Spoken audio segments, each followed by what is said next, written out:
আসসালামু আলাইকুম। আজ অনেক দিন পর নার্সারিতে গেলাম। নার্সারিতে যাওয়ার পরে দুটো পেঁপে গাছ ভালো লাগলো। পেঁপে গাছ ভালো লাগার পরে দুটা পেঁপে গাছ নিয়ে আসলাম।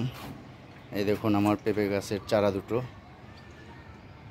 এই দুটো চারা আমি মাত্র কিছুক্ষণ আগেই মাটিগুলো প্রস্তুত করে প্রতিস্থাপন করলাম।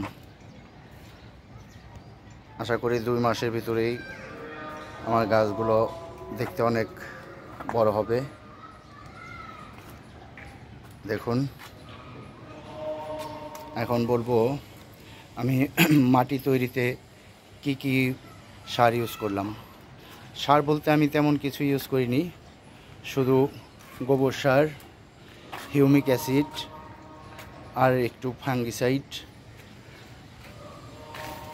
এই কয়েকটা আইটেম। আর এখানে জৈব সার কিছুটা ইউজ করেছি। এই সারগুলো দিয়ে আমি মাটিটা প্রস্তুত করে নিয়েছি।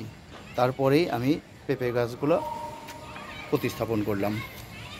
এখন একটা বিষয় হচ্ছে, এই পেঁপে গাছটা যখনই আপনারা প্রতিস্থাপন করবেন, গোড়ার দিকটা একটু বাঁকা করে দিবেন। দেখুন আমি কিন্তু গোড়াটা একটু বাঁকা করে দিয়েছি, মানে অ্যাঙ্গেল করে দিয়েছি। অ্যাঙ্গেল করে দেওয়ার অর্থ পেঁপে গাছটা দ্রুত মোটা হবে এবং বৃদ্ধি পাবে। আপনারাও এই কাজটি করে দেখুন, দেখবেন আপনার পেঁপে গাছ 2 থেকে 3 মাস হইলেই ফলন দেওয়া শুরু করবে।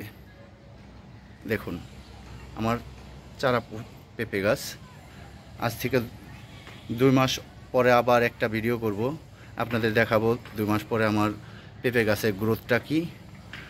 আর যখনই ফলন আসবে তখন আমি ইনশাল্লাহ আপনাদের সেই পেঁপেটাও দেখাবো, কত সুন্দর পেঁপে হয়। নিজের গাছের পেঁপে খেতে মজাই আলাদা, তাই সবাই পেঁপে গাছের চারা রোপণ করবেন। পেঁপে গাছের চারা খুবই সস্তা হয়, আপনারা সবাই জানেন।